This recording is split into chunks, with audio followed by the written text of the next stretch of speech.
사업을 하거나 기업을 하는 사람은 신용이라는 것을 중요하게 생각합니다. 개인적으로도 신용은 굉장히 중요합니다. 신용 등급이란 쉽게 말해 돈을 빌린 채무자가 돈을 빌려준 채권자에게 원금을 얼마나 잘 갚을 수 있느냐를 가늠하는 척도입니다. 이것은 때때로 얼마나 성실하게 잘 살았는가의 척도로 사용되기도 합니다. 개인이나 기업뿐만 아니라 국가도 신용도를 가지고 있습니다. 국가 신용등급이 중요한 이유는 신용등급이 높은 나라일수록 자금을 조달하기 쉽고 해외 투자자들의 투자 가능성도 높아지기 때문입니다. 국가나 기업은 필요한 자금을 조달하기 위해 채권을 발행하는데 신용등급은 채권의 신용도를 결정하는 역할로 쓰입니다. 국가 신용등급이 높다면 채권 신용도가 자연스럽게 올라서 해외 투자자들이 해당 국가의 채권에 많이 투자함으로 자금 조달이 원활해집니다. 쉽게 말하면 신용등급이 높은 나라는 가만히 있어도 돈이 굴러들어오고 신용등급이 낮은 나라는 가만히 있어도 가난해진다는 것입니다. 우리는 생활하면서 필수적으로 사용해야 하는 것들에 대해 안전할 것이라는 기본적인 믿음을 가지고 살아갑니다. 우리가 마시는 물이 안전하다거나 빨간불에 자동차가 멈춘다는 기본적인 교통질서에 의한 기본적인 믿음이 있기 때문에 우리는 고민하지 않으며 살아갑니다. 인간의 사회에서 믿음을 준다는 것은 이렇게 중요합니다. 그러면 우리의 신앙, 하나님에 대한 믿음은 어떠할까요? 예수 그리스도를 믿는 믿음, 우리 신앙에 대한 신용을 말하는 것입니다. 우리 교회가 속한 개혁교회의 신앙고백서로서 사용되는 웨스트민스터 신앙고백서에서 믿음은 다음과 같이 설명하고 있습니다. 믿음의 은혜는 택하심을 입은 자들이 자기 영혼을 구원함에 이르는 믿음을 가질 수 있도록 하는데 그 은혜는 그들의 믿음 안에서 행하시는 그리스도의 영의 사역이고 통상적으로 말씀 사역에 의해 작용하며 또한 그것과 성례 시행, 기도에 의하여 증가되고 강화된다. 이 믿음에 의해 그리스도인은 말씀 안에 계시는 것이라면 어떠한 것이라도 참되다고 믿는데 그것은 거기서 말씀하시는 하나님 자신의 권위 때문이다. 그리고 거기에 포함된 각 구절을 조차 행동이 달라지는데 명령에 순종하고 두려움에 떨고 금생과 내생에 대한 하나님의 약속들을 기꺼이 받아들인다. 그러나 구원하는 믿음의 주된 작용은 은혜 언약의 효력에 의한 칭의, 성화, 영생에 대하여 오직 그리스도만을 인정하고 영접하고 의지하는 것이다. 이 믿음은 약하거나 강하거나 그 정도가 다른데 자주 여러 모양으로 공격받으며 약화되기도 하지만 승리를 얻는다. 이 믿음은 그리스도로 말미암아 완전한 확신에 이르도록 여러 면에서 성장하는데 그분은 우리 믿음의 창조주이시고 완전하게 하시는 분이시다. 이 신앙 고백을 통해서 우리가 알 수 있는 것은 하나님을 믿는 신뢰, 하나님에 대한 신뢰도가 정말 중요하다는 것입니다. 웨스트민스터 신앙 고백의 맨 처음에 나오는 가장 중요한 내용은 믿음의 은혜는 택하심을 입은 자들이 영혼을 구원함에 이르는 믿음을 가질 수 있도록 한다는 것입니다. 로마서를 통해 사도 바울은 믿음이 구원에 이르게 작용하는 것으로 확실하게 설명하고 있습니다. 로마서 1장 16절부터 17절입니다. 내가 복음을 부끄러워하지 아니하노니 이 복음은 모든 믿는 자에게 구원을 주시는 하나님의 능력이 됨이라. 첫째는 유대인에게요 또한 헬라인에게로다. 복음에는 하나님의 의가 나타나서 믿음으로 믿음에 이르게 하나니 기록된 바 오직 의인은 믿음으로 말미암아 살리라 함과 같으리라. 히브리서는 아브라함이 의롭다함을 얻은 것 역시도 믿음 때문이었다고 설명합니다. 예수 그리스도를 믿는 것은 정말 중요한 일입니다. 예수 그리스도를 믿는 믿음으로 우리는 하나님 나라 천국에 들어갈 수 있습니다. 우리 신앙의 선배인 칼빈은 믿음에 대하여 이렇게 설명하고 있습니다. 믿음이란 교회를 맹목적으로 높이면서 그것의 권위와 판단에 무모하게 복종하는 것이 아니라 하나님과 그리스도를 아는 것이다. 믿음의 근거는 무지가 아니라 지식이다. 이 지식은 하나님의 어떠하심과 우리를 향한 그분의 뜻을 아는 생명의 지식이다. 우리의 신앙, 즉 개신교의 믿음은 맹종이 아니라 예수 그리스도를 확실히 인정하고 아는 것을 의미한다는 것입니다. 하지만 이 안다는 것은 지각적인 인식이 아니라 성령의 조명으로 하나님의 말씀을 확신하는 것입니다. 믿음은 성령의 말씀에 순종하는 것으로 머리가 아닌 마음으로 믿어서 의에 이르게 되는 것입니다. 칼빈의 말은 우리가 이전에 배웠던 칼빈 중의 5대 강령 중 불강력적 은혜를 바탕으로 생각해야 합니다. 불강력적 은혜란 하나님은 우리 타락한 인간의 본성인 하나님을 향한 모든 저항을 이기고 우리에게 믿음과 회개를 부어주신다는 것입니다. 오늘 본문은 하박국 선지자의 고백입니다. 17절과 18절입니다. 비록 무화과 나무가 무성하지 못하며 포도나무에 열매가 없으며 감람나무에 수출이 없으며 밭에 식물이 없으며 우리의 양이 없으며 외양간에 소가 없을지라도 나는 여호와를 인하여 즐거워하며 나의 구원의 하나님을 인하여 기뻐하리로다. 과연 왜 이런 고백이 나왔는지 함께 생각해 보겠습니다. 하박국 1장 1절을 보면 선지자는 본서가 묵시로 받은 경고임을 분명하게 말하며 시작합니다. 그런데 하박국 선지자는 하나님께서 왜 유다 문제에 간섭하지 않으시고 그 문제들을 바로잡지 않으시는지를 이해하지 못해 낙담하고 좌절한 모습입니다. 하박국 1장 2절부터 4절입니다. 여호와여, 내가 부르짖어도 주께서 듣지 아니하시니 어느 때까지리이까? 내가 강포를 인하여 외쳐도 주께서 구원치 아니하시나이다. 어찌하여 나로 간악을 보게 하시며 폐역을 목도하게 하시나이까? 대저 겁탈과 강포가 내 앞에 있고 변론과 혼쟁이 일어났나이다. 이러므로 율법이 해이하고 공의가 아주 시행되지 못하오니 이는 악인이 의인을 에워쌌으므로 공의가 굳게 행함이니이다. 하박국 선지자는 악인이 의인을 희생시키면서 형통하는 것에 슬픔과 충격을 느낍니다. 언약 공동체 안에서 악인은 더 이상 선택과 구원을 받는 사람처럼 살지 않습니다. 하지만 하박국 선지자의 관심을 끈 것은 여호와 하나님께서 행동하지 않고 가만히 계시다는 것입니다. 하박국 선지자는 아마도 영적 부흥이 일어나 유다 왕국 전체가 회개하게 되거나 사악함, 폭력, 정의의 왜곡과 하나님의 율법에 무관심한 유다 백성들을 심판해 주시기를 간구했을 것입니다. 하지만 하나님은 그 어떤 것도 하지 않으십니다. 하나님께서 어떻게 유다의 엄청난 악을 지켜보시면서 아무런 조치도 취하지 않으시는지 하박국은 이해할 수 없다는 것입니다. 그러나 하나님은 그 다음 구절에서 예상치 못한 정말 놀라운 응답을 하십니다. 하박국 1장 5절에서 11절입니다. 여호와께서 가라사대 너희는 열국을 보고 또 보고 놀라고 또 놀랄지어다. 너희 생전에 내가 한 일을 행할 것이라. 혹이 너희에게 고할지라도 너희가 믿지 아니하리라. 보라, 내가 사납고 성급한 백성 곧 땅의 넓은 곳으로 다니며 자기의 소유 아닌 거할 곳들을 점령하는 갈대아 사람을 일으켰나니 그들은 두렵고 무서우며 심판과 위령이 자기로 말미암으며 그 말은 표범보다 빠르고 저녁 이리보다 사나우며 그 기병은 원방에서부터 빨리 오는 기병이라. 마치 식물을 움키려 하는 독수리의 나른과 같으니라. 그들은 다 강포를 행하러 오는데 앞을 향하여 나아가며 사람을 사로잡아 모으기를 모래같이 많이 할 것이요 열왕을 멸시하며 방백을 취소하며 모든 견고한 성을 비웃고 흉병을 쌓아 그것을 취할 것이라. 그들은 그 힘으로 자기 신을 삼는 자라. 이에 바람같이 급히 몰아 지나치게 행하여 득제하리라. 하나님의 계시를 들은 하박국 선지자는 당혹감을 감추지 못합니다. 왜냐하면 그 계시는 하박국이 기대했거나 듣고 싶어 했던 말씀이 아니었기 때문입니다.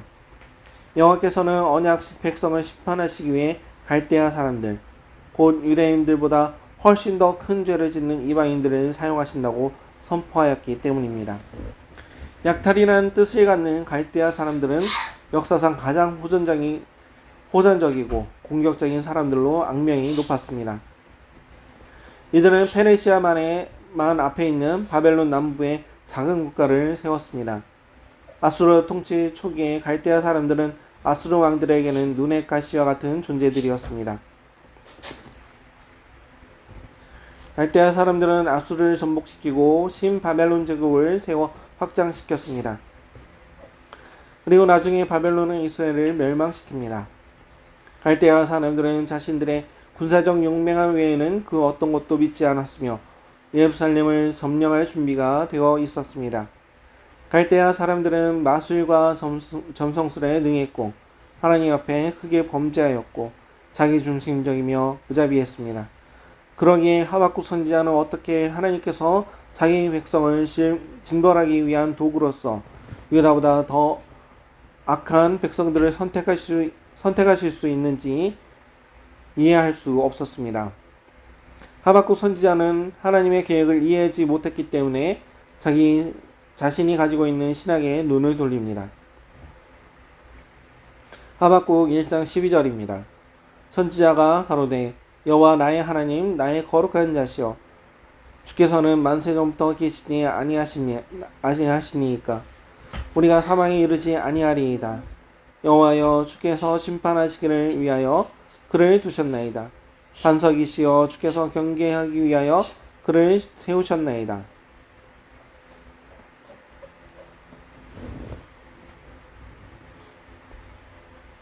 인간의 지혜로는 하박국 선지자를 당혹스럽게 했던 이 딜레마를 결코 해결할 수 없습니다. 범죄한 하나님의 백성을 포악한 이방 죄인들로 심판하신다는 이 걷잡을 수 없는 혼란의 딜레마에 빠져들며 자신의 질문에 스스로 해답을 구할 수 없다는 것을 깨달은 순간 하박국 선지자는 지혜롭게 자신이 하나님에 관한 진실이라고 알고 있던 것에 집중합니다. 그리고 하박국 선지자는 하나님은 영원하셔서 과거에도 미래에도 영원히 존재하실 것이라는 사실을 깨닫습니다.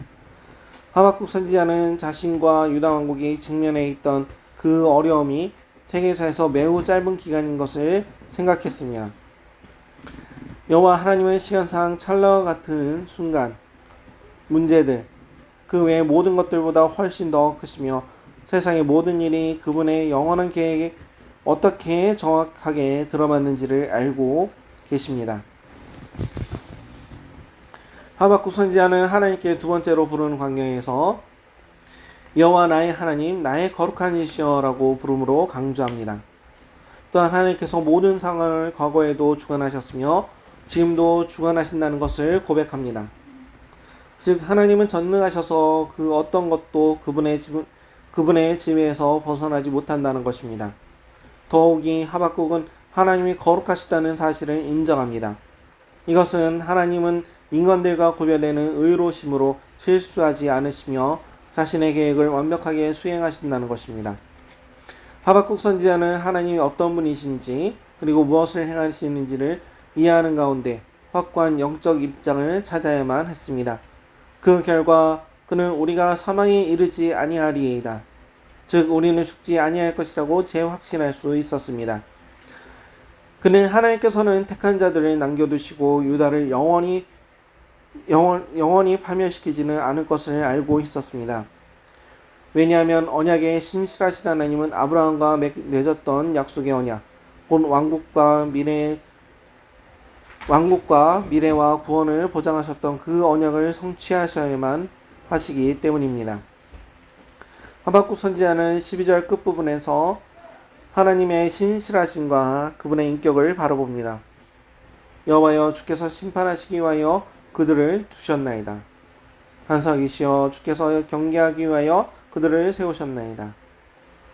하박국 선지자는 이제 하나님께서 정결하고 거룩하시기 때문에 악을 인정하시거나 용서하지 않으시며 사악함을 호의적으로 바라보지 않으신다는 사실을 받아들입니다.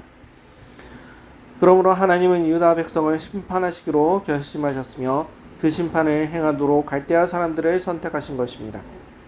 비록 하박국이 그러한 심판 방식을 원하지 않았을지라도 그는 이전보다 훨씬 더 큰 믿음의 확신을 가지고 말할 수 있었습니다. 내가 벌어지는 일을 보고 받아들입니다. 우리는 어떻습니까? 우리가 원하지 않는 어려움이 올 때 우리는 어떻게 반응합니까? 하나님이 왜 저에게 이렇게 어려움을 허락하십니까? 하면서 처음에 하박국 선지자가 했던 것처럼 주여 부르짖어도 내가 부르짖어도 주께서 응답하지 않으십니다. 라며 하나님을 향해 답답한 마음을 표현할 것입니다. 거기서 끝나고 하나님을 등지면 안 되겠지요. 그런 사람은 신앙이 없는 사람입니다.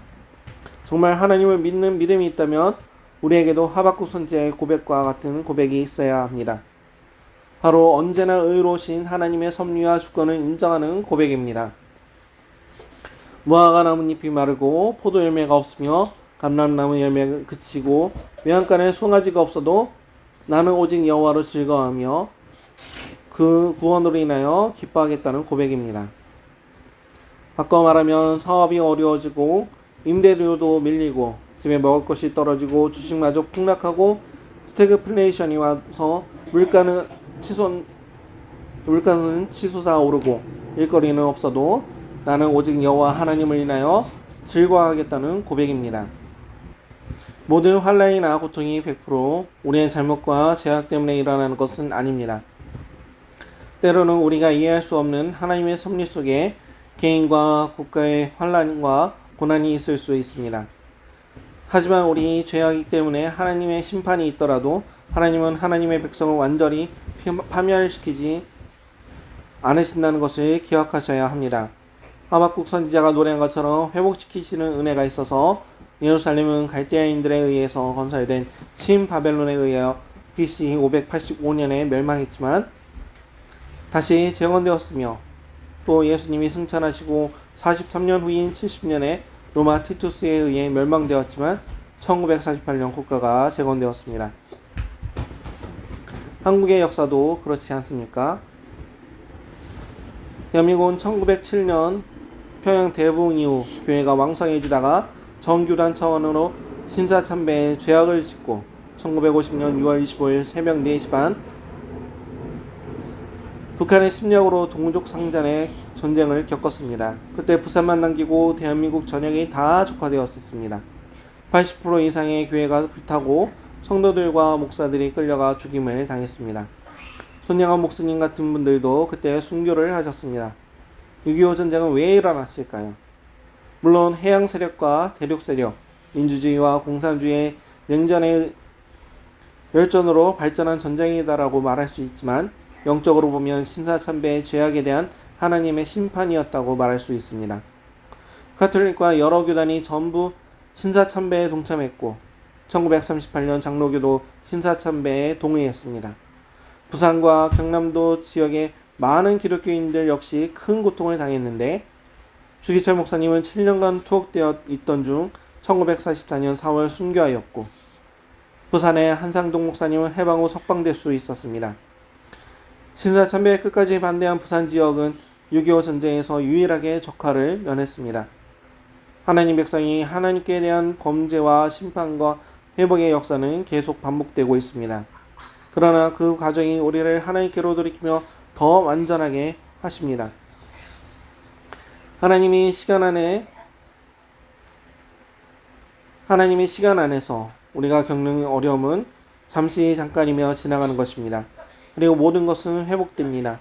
심지어 주 안에서 죽은 자들도 잠자는 자들처럼 마지막에 호련히 살아날 것입니다. 모든 것을 주관하시는 하나님의 섭리의 손바닥 안에 우리 인생이 붙들려 있다는 것을 인정하고 우리를 붙들고 계시는 하나님이 선하시다는 것을 믿는 것이 바로 우리의 신앙입니다. 하박국 선지자가 씨름했던 문제인 믿음의 본질은 하박국 2장 4절에 하나님께서 그에게 의인은 그의 믿음으로 살리라고 말씀하셨을 때 확증되었습니다. 하박국 선지자에게 말씀하신 하나님의 선언은 신약성경의 핵심 구절로 사용됩니다. 로마서 1장 17절 외에도 서신서에서 2번 인용되고 있습니다. 갈대아 3장 11절, 히브리서 10장 38절. 오직 나의 의인은 믿음으로 말미암아 살리라. 또한 뒤로 물러가면 내 마음이 저를 기뻐하지 아니하리라 하셨느니라 고 말씀하십니다. 하박국 선지자의 믿음의 자세를 자신의 예언서 마지막 3절 세 구절에서 실제적인 표현으로 승화시킵니다. 17절부터 19절입니다.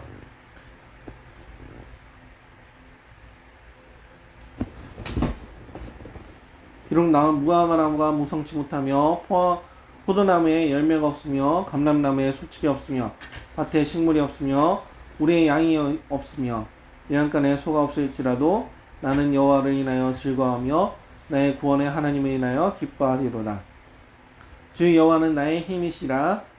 나의 발을 사슴과 같게 하사 나로 나의 높은 곳에 다니게 하시리로다.